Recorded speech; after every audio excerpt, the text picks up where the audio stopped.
Well, hello, folks. This is Pastor Jeff here at Trinity Baptist Church. Welcome to all of you to another edition of our Tuesday night online Bible study. I know some of you have been faithful watchers of this since last spring, and maybe some of you are brand new to this. We do have other small groups that are meeting in the church, both in person and online, but this particular format has been working for a fair number of you, and been getting good feedback from you on just how you've appreciated the content that's coming at you. If you are new, we are walking through the Old Testament book of Daniel these days. That's what we'll be doing during the fall season. In this particular study, it's a little bit more heavy on content. What I'm trying to do is just increase our biblical literacy and hopefully model some okay biblical study methods. And we have a little bit of fun along the way. But I do hope that you had an excellent Thanksgiving weekend. Hopefully you got to eat a whole bunch of great food and rest up a little bit. I had a pretty good time myself doing some of that very thing. But hey, we're back at work here on Tuesday and back to Bible study here on Tuesday night. I do hope you guys are all staying healthy though too. As we know, Strathcona County and the whole Edmonton area has been having a significant increase in COVID cases. So it's time for us to be wise and smart with all this stuff. And Lord willing, we'll make it through pretty good. This whole Daniel series, though, I think relates a little bit to what we're going through. Not exactly, but there's this aspect, and we'll see it quite a bit in tonight's study, where Daniel is faithful, even though circumstances are well beyond his control. And we need to have a similar sort of a mindset and a direction to our life, being faithful to God when circumstances are well out of our control. Well, we are in chapter 5 tonight, and if I would put a title on this one, I would title it Feasting While the Empire is Falling. That probably sounds like a catchy sermon title or something like that, but let me give you some context to this particular chapter. We finished off in Daniel chapter 4, but between Daniel 4 and Daniel chapter 5, it seems like a number of decades have passed by. This is much later in Daniel's life. But there's such similarities to these two stories in chapter 4 and chapter 5, even though they are decades apart. In both of these stories, we see that there's two main characters, Daniel and a king. Different kings in each one of the stories, but he's dealing with one king. And like we've seen a few times already in this book, the kind of the setting that you see going on here is going to be almost like a contest again, a court contest, turning into a court conflict near the end. As we saw in chapter 4, we see it again here. All the Babylonian magicians are trying to do what the king asked them to do, and they can't. But Daniel gets to come on in as part of the contest, and he wins. He wins both times. In both of the stories, chapter 4 and chapter 5, the king is confronted about their pride through some sort of a miracle, whether it be a dream in the one case or this writing on the wall in the other. And Daniel is the one who calmly does the confronting about the king's pride. But there's a huge difference between the story from last week and this story. Last week, we saw that King Nebuchadnezzar, he repented and he was restored to his kingship. Whereas the man that we'll see here today, he does not repent, and it does not end well for him. But I would say Daniel 4 and 5 together then are kind of like the center of the book, because they have this central thought that these kings and we ourselves as well, we can learn from their bad example. We need to humble ourselves before God's kingdom. I was talking to one of my aunts recently, an aunt that I have not seen for a long time. As you do, you talk about different things and world events and national events and things going on south of the border and all of this. And my aunt, who's a strong Christian, was actually preaching to me a little bit about some of this. And she was telling me, Jeff, I've been around a lot of this stuff long enough to know that it's not just humans who are playing their little levers and doing their little games with things. We can't get too mad about and too obsessed about what humans are up to. God's up to something here these days. He's got it under control, but he's working through the various events that are going on in big events globally and even right down to our own lives. And we can trust him in the midst of that. Those are just such good words for me to hear. I think we all need to hear this time of life. And these are the kinds of words that I think really apply and come right off the pages here in Daniel 5. So let's get into it. It is a pretty simple story. We start with the first 6 verses of chapter 5, where this amazing party, or I shouldn't say amazing, but this grand party gets crashed. King Belshazzar is the guy that we meet right at the beginning of verse 1. And you might ask yourself, who is this guy? We haven't heard of him yet. Where did he come from? Well, he's most likely King Nebuchadnezzar's grandson. It's mentioned as a son later on, but that's kind of a way of speech back then that could skip a few generations if needed and all that. He's likely the son of Nabonidus. Nabonidus was actually the last official king in Babylon, but he lived elsewhere for the last 10 years of Babylon's kingdom and the last 10 years of his reign. And he left his son, Belshazzar, in charge of the city of Babylon. And that's who we're meeting here. Belshazzar is partying it up like crazy. And he invites 1,000 of his nobles to come and to drink wine with him. I like to think of this like a college kegger party that goes absolutely out of control. But in any case, it's these elites of the country who are feasting and partying, totally oblivious, it seems, to the end of the empire, which is going to come to them that night. In verse 2, I'm thinking Belshazzar is already drunk at this point. He gave orders to bring the gold and the silver goblets that Nebuchadnezzar, his father, had taken from the temple in Jerusalem. And so people went and found these goblets wherever they were being stored, and they used those for even more wine, and more people were drinking out of them. This, for a few things, I guess I want to point out.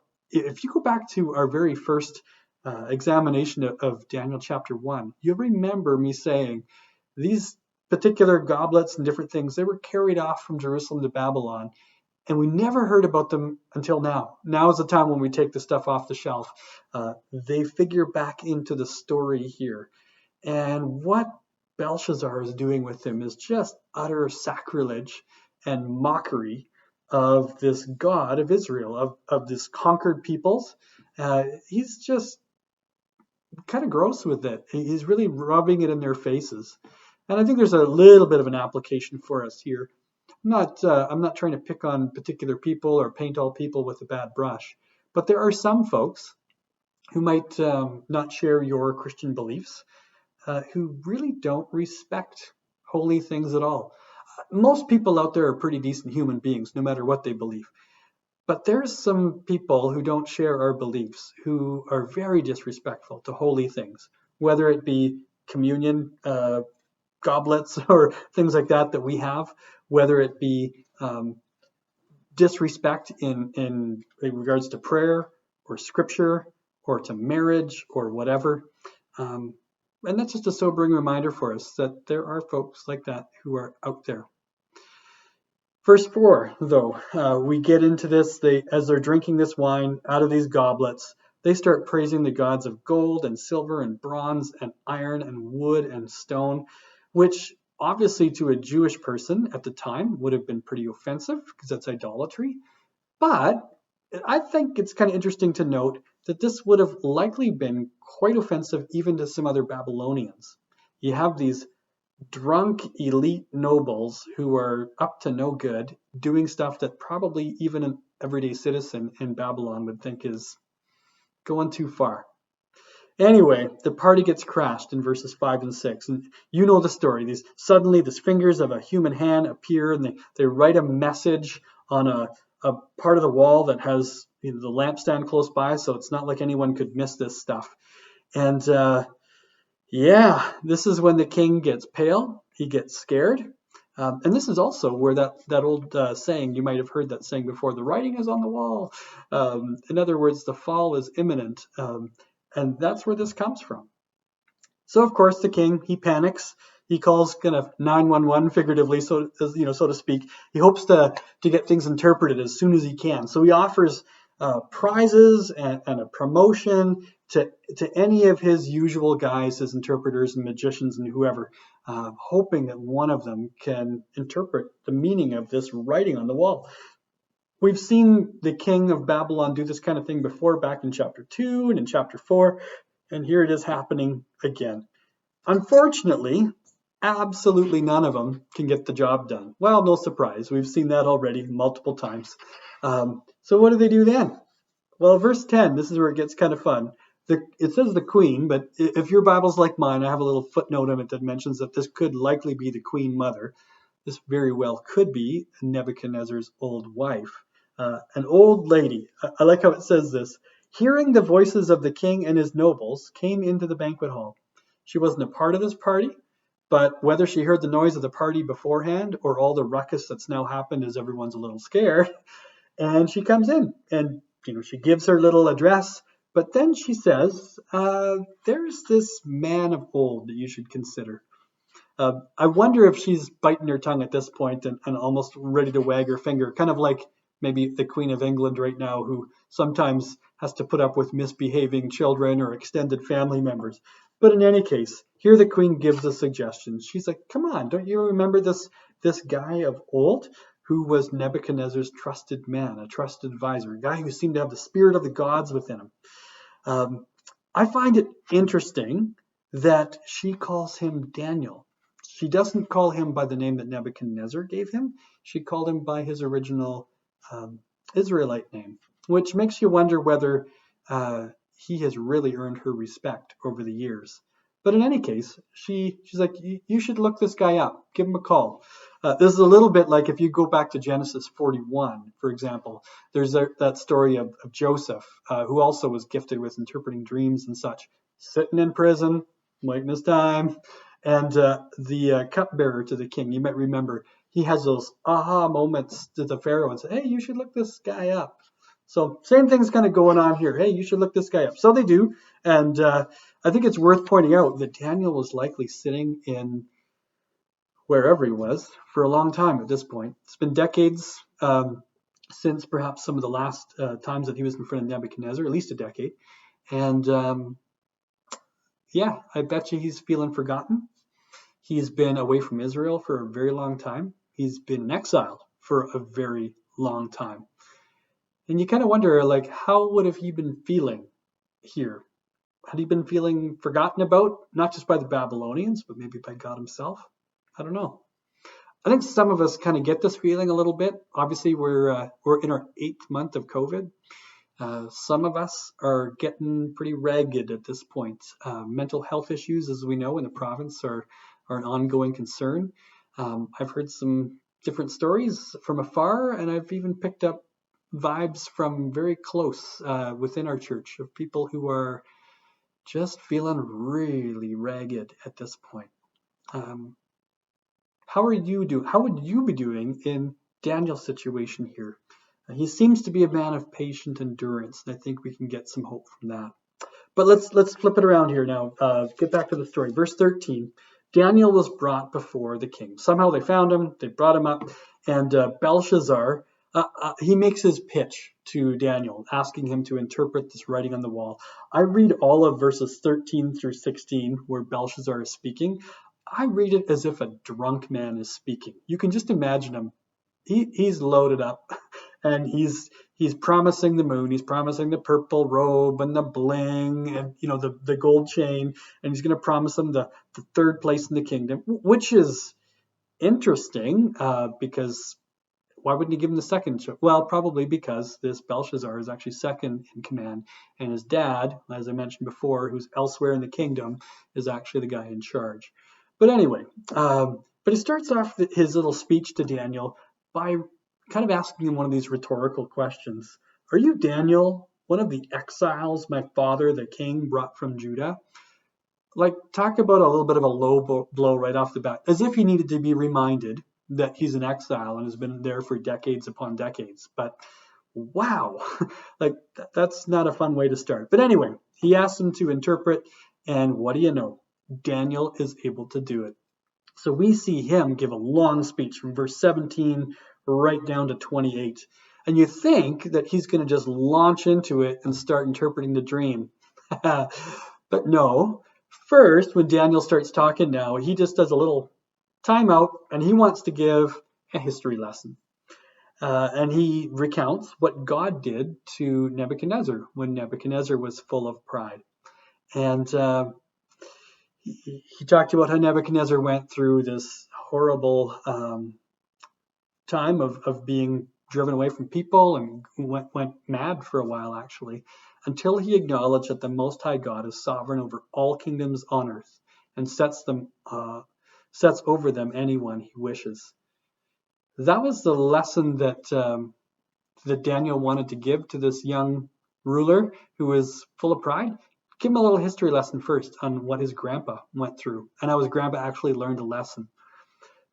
But when he ended doing that little history lesson, he then flips it around on Belshazzar in verses 22 and 23. I actually think these are the key verses that unlock kind of the meaning of the whole chapter. I'll read them for you straight up.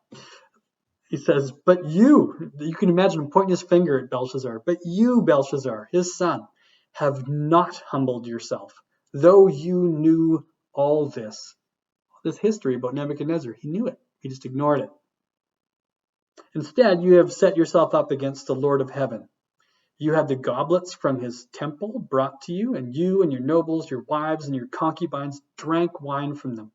You praised the gods of silver and gold, of bronze, iron, wood, and stone, which cannot see or hear or understand. But you did not honor the God who holds in his hand your life and all your ways. Oh, that's good. That's bold for him to share. So that's now his assessment of Belshazzar's character. And then he announces basically the Lord's sentence upon him. In the next number of verses, he interprets the writing, and he more or less says that God sent the hand. He explained, here's what's written, and here's what it means. You've been put on the scales, and you've found to be a very inadequate person, very inadequate king. God sent this hand that wrote this inscription, which makes you kind of wonder, is this like a little bit of an echo? Israelites might have listened to this and gone, I remember God writing in some tablets of stone before. 10 Commandments, right? And as powerful and authoritative as those 10 Commandments were, so powerful and authoritative and unmovable is God's writing here on the life and the fate of Belshazzar. Basically, Daniel's message was, you're done, and your kingdom is going to be split. At the end of all of that, unlike Nebuchadnezzar, Belshazzar didn't give God praise at all. And hey, go back a chapter. Nebuchadnezzar, he got hit pretty hard by Daniel as well, and he actually ended up praising God as a result. Not Belshazzar. Instead, against Daniel's own wishes, Belshazzar loads him up with that purple robe and with the gold chain. He got all blinged up, and he gave him the third highest rank in the kingdom. But again, I can just imagine this like a stumbling drunk man who's kind of giving them a mockery of applause and dressing them all up. Makes me wonder whether he really got it. No, of course he didn't. And as Daniel predicted, this fall happened. That very night, Belshazzar was killed, and the kingdom was handed over. Now, a little bit of historical context here. You can actually go to some outside sources, some Greek historians, that would mention that this kingdom of Babylon actually did fall in one night to the Persians. Some people would even go so far as to try and tell specifics about how they entered into the city and how they conquered it and all that. But it's quite well attested to that it fell that quick. Some people find it a little bit weird that Darius the Mede is mentioned here. Why him? Why not Cyrus? Because history makes clear that Cyrus was actually the guy who conquered the city. Well, most likely, and I think this is a plausible explanation, yeah, Cyrus conquered it, but Cyrus moved on pretty quickly onto other conquests that he was doing, and he most likely left this man named Darius behind to be the appointed ruler of the city and perhaps the region. And that's why we have Darius mentioned here. But wow, did this guy ever fall quickly. So it's a pretty simple chapter with a really bold point to it. What are some things for us as takeaways to remember within our hearts and our minds? Well, a couple things about God. We've heard this before. We know it though to be true. God has the world under his control. It's going to be okay. My aunt was speaking about this with me, as I said earlier this weekend, and it's a reminder that we all need to hear, and we can see it again, and it comes over and over. It comes to us in the book of Daniel. God has the world under his control. Second thing, though, that really comes out clearly, we saw it in a good way with a happy ending last week. We saw it again here with not so happy of an ending this week. And it's this fact that God just opposes the proud, but he gives grace to the humble. That's a verse that you can look up from Proverbs chapter 3, verse 34. God opposes the proud, but he gives grace to the humble. God opposed here in this story a proud and irreverent man. This man's arrogance led to just a complete blindness to reality. He was partying instead of preparing. He was feasting while his empire was about to fall. And it even led to him doing these idolatrous actions of praising these worthless idols, using the very utensils of the temple of the very true God. So God brought him down. But the fact of the matter is that Daniel presented this true assessment to two different kings, Nebuchadnezzar in chapter 4, and here to Belshazzar in chapter 5. And each one was given a choice to humbly acknowledge God's true kingship. And God gives each of us that choice to humbly acknowledge God's true kingship. This is the heart of the matter. Is God really the king of your life, or are you maintaining all the control of your life? So those are a few takeaways about God, maybe a couple things about Daniel. I really like how Daniel here, when given the opportunity, was not afraid to call out what the writing on the wall was. Sometimes you and I, we meet people, loved ones, maybe friends or family, who are not doing so well, and nobody has the courage to just speak up and name reality and to read the writing on the wall to see that this is the path that this is going, unless you turn around. May you be a person who does that wisely and graciously, not indiscriminately. You don't need to be a barking dog at anyone and everyone, but be a person like Daniel who's not afraid to call out the writing on the wall. Last thing, like Daniel, I think we should all be prepared for long seasons of quiet, unnoticed faithfulness to God. Between chapter 4 and chapter 5, years went by, maybe decades. Yes, there may be other parts in the book that kind of happen in between, but there seems to be a long time here where Daniel became a rather forgotten figure by the Babylonian establishment. What kind of guy was he at that time? Well, he seems to be quietly going about his business, quietly going about being faithful to God in prayer and in study, in work, in keeping his skills sharp, all of that. His long, faithful walk with God equipped him for this sudden opportunity to talk for God. And may we have a similar posture in our lives. Not all of us are professional speakers or prophets or preachers or anything like that, but God gives us opportunities to minister that can come all of a sudden out of nowhere. But on the basis of a long and faithful walk with God, he can equip you for those moments of ministry that he's prepared in advance for you to have. Amen. Well, I hope you've enjoyed it here today. And we will get into probably the most famous story in the book of Daniel. There's many, but we'll get into Daniel in the lion's den next week. Until then, shoot me a comment or a question if you have any feedback about what we talked about today. But other than that, we'll see you again sometime soon. Thanks so much for tuning in. Bye-bye.